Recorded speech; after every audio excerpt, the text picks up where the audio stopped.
বললেন না এটা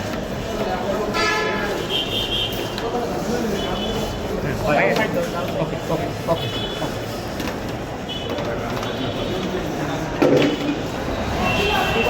ভাই একটু জামিন দিলেন এখন কেমন লাগছে ফিনিশ তো জামিনের পর কেমন লাগছে বলেন?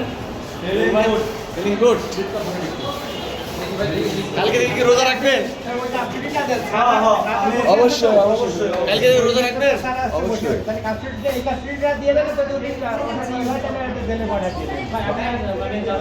যেহেতু বাদীনি এবং আসামির মধ্যে একটা আপোষ মীমাংসার কথা হয়েছে, আদালতের বাইরেই কথা হয়েছে গতকালকে, তো সেই অনুযায়ী বাদীনি এবং আসামি দুইজনই আপোষ করতে চায় এবং আসামি এবং বাদীনি যেহেতু আপোষ করতে রাজি হয়েছে সেই অনুযায়ী বিজ্ঞ আদালত উভয় পক্ষকে আপোষ করার নির্দেশ দেন এবং আসামিকে আপোষের শর্তে জামিনের একটা আদেশ দেন আর কি, এবং ধার্য তারিখ পর্যন্ত জামিনের আদেশ দেন, অর্থাৎ আগামী যে 2/4/2026 তারিখ আছে 2/4/2026 তারিখ পর্যন্ত আসামিকে আপোষের শর্তে জামিন প্রদান করেন বিজ্ঞ আদালত।